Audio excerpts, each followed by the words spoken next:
Now our topic is current, electric current. देखिए, current तो वैसे बहुत टाइप की हो सकती है आपके पास। जैसे आपको याद है वोल्टेज के केस में मैंने आपको एक एग्जांपल दिया था कि ऐसे आपके पास वाटर टैंक्स हैं और उन वाटर टैंक्स में यहाँ वाल्व की हेल्प से आपके पास इधर क्या हो रहा था, वाटर फ्लो कर रहा था। तो अगर वाटर फ्लो कर रहा है तो वाटर के फ्लो को हम क्या बोल सकते हैं, वाटर करंट। अगर एक हाई प्रेशर जोन से आपके पास विंड फ्लो कर रही है, क्या हो रहा है, विंड विंड एक जगह से दूसरी जगह ब्लो कर रही है, तो वो क्या हो जाएगी, विंड की करंट। बट हम यहाँ पे उन सब के बारे में बात नहीं करेंगे, हम बात करेंगे इलेक्ट्रिक करंट के बारे में। देखिए, फिर से बात वही आएगी कि इलेक्ट्रिसिटी किसी भी टाइप की है, उसका बेस क्या है आपके पास, वो चार्ज है। अब जब जैसे कि वाटर एक जगह से दूसरी जगह फ्लो करता है तो वो वाटर करंट बनती है। सिमिलर फैशन में हम यहाँ पे कहेंगे कि जब इलेक्ट्रिक चार्ज एक जगह से दूसरी जगह मूव करेंगे किसी वायर के किसी कंडक्टर के अंदर, तो उसे हम क्या कहेंगे, electric current. And electric current is the rate of flow of electric charges past a point और रीजन। मतलब एक पॉइंट से दूसरे पॉइंट या एक रीजन से दूसरे रीजन जब आपके चार्जेस फ्लो करते हैं तो उसे ही हम क्या बोलते हैं, electric current. A electric current is said to exist when there is a net flow of electric charge through a region। किसी पर्टिकुलर रीजन में किसी वायर के अंदर क्रॉस सेक्शनल एरिया की बात करते हैं स्पेशली, जब वहाँ से एक नेट चार्ज फ्लो करता है तब क्या होता है हमारे पास, हम ये कहते हैं कि अब इस वायर के अंदर या इस कंडक्टर के अंदर एक करंट सेटअप हो गई है। Okay, in electric circuits this charge is often carried by electrons. Electric circuits के अंदर जिस हम चार्ज के फ्लो होने की बात कर रहे हैं वो चार्ज कहाँ से आता है, वो चार्ज प्रोटॉन से नहीं आता है क्योंकि वो न्यूक्लियस के अंदर है। चार्ज अगर हम कहते हैं प्रोटॉन मूव कर रहा है, इसका मतलब होता है कि पूरा एटम ही मूव कर रहा है, बट ऐसा नहीं होता है। हमारे जो इलेक्ट्रॉन्स हैं, जो आउटर मोस्ट शेल में इलेक्ट्रॉन थे, ठीक है, ये इलेक्ट्रॉन कहाँ से आए हमारे पास, जो फ्री इलेक्ट्रॉन है, और फ्री इलेक्ट्रॉन कहाँ से आए, आउटर मोस्ट शेल से आए हैं। और ये जो आउटर मोस्ट शेल के इलेक्ट्रॉन है आपके पास, यही तो करंट कॉन्स्टिट्यूट करेंगे। ठीक है, अब देखिए, जब आपके करंट फ्लो कर रहे हैं तो उसको हम बोलते हैं कि आप चार्जेस फ्लो कर रहे हैं तो इलेक्ट्रिक करंट भी आपकी फ्लो कर रही है। अब यहाँ एक प्रॉब्लम है, आपने रियल लाइफ में देखा होगा कि सपोज करो आपके पास ना ऐसे एल्यूमिनियम का या कॉपर का कोई वायर पड़ा हुआ है, ऐसे ये कोई वायर है एल्यूमिनियम का, तो आप उस पर हाथ लगाते हैं तो आपको शॉक नहीं लगता, मतलब उसमें करंट फ्लो नहीं हो रही है।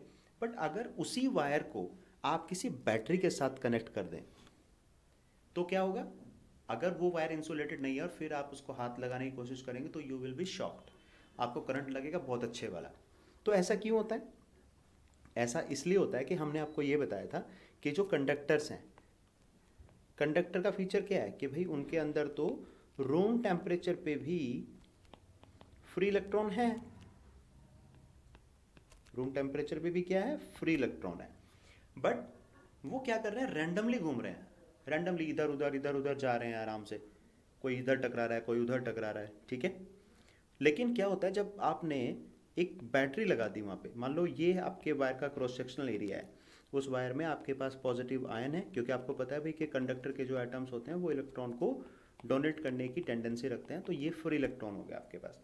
तो पहले तो ये कोई इधर जा रहा है कोई इधर जा रहा है कोई इधर जा रहा है, रैंडमली कुछ भी कर रहे हैं, क्योंकि उनके पास फोर्स नहीं है, डंडा नहीं है उनके ऊपर, किसी का डर नहीं है उनको।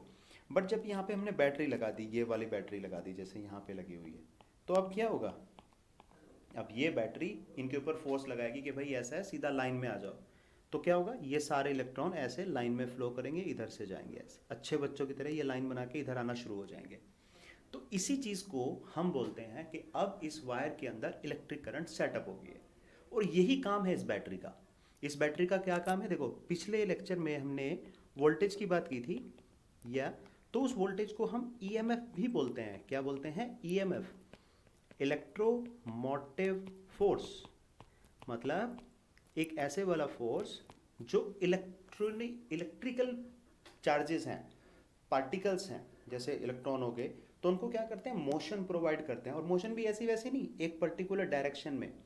यहाँ पे कैसे होगा, ये पॉजिटिव प्लेट है, इलेक्ट्रॉन आपके क्या होते हैं, नेगेटिवली चार्ज हैं, तो वो बैटरी की पॉजिटिव प्लेट की तरफ अट्रैक्ट होकर ऐसे आएंगे, इधर से वापस जाएंगे और फिर आपका वापस चले जाएगी। तो हम बोलेंगे कि अब इस कंडक्टर के अंदर हमारी क्या होगी है, करंट सेटअप होगी है।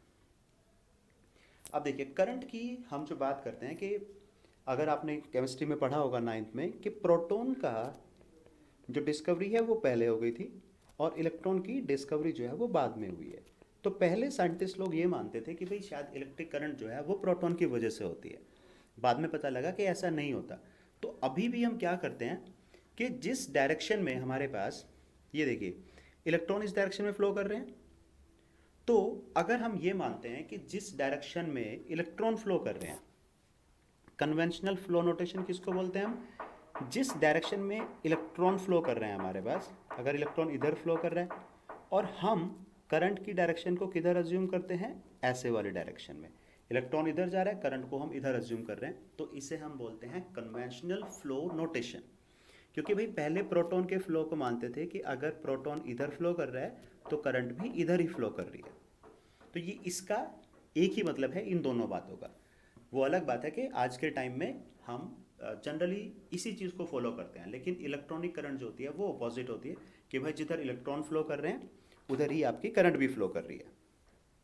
Other choose to designate charge flow according to the actual motion of the electrons in circuit. कुछ अब जो दूसरा है, तो कुछ लोग ये मानते हैं कि भाई जिधर इलेक्ट्रॉन फ्लो कर रहा है इधर, तो आप उसी डायरेक्शन में करंट को भी मानो। ये भेदभाव क्यों कर रहे हो आप कि इलेक्ट्रॉन इधर फ्लो कर रहा है, करंट को आप दूसरी तरफ मान रहे हो। This form of symbology is known as electron flow notation. ठीक है, तो दोनों नोटेशन हैं, बट हम अभी भी जो यूज़ करते हैं, चाहे आप इंजीनियरिंग में या बीएससी एमएससी में भी पढ़ेंगे, तो वहाँ पे भी यही वाला नोटेशन हम फॉलो करते हैं और हम भी इसी को फॉलो करेंगे।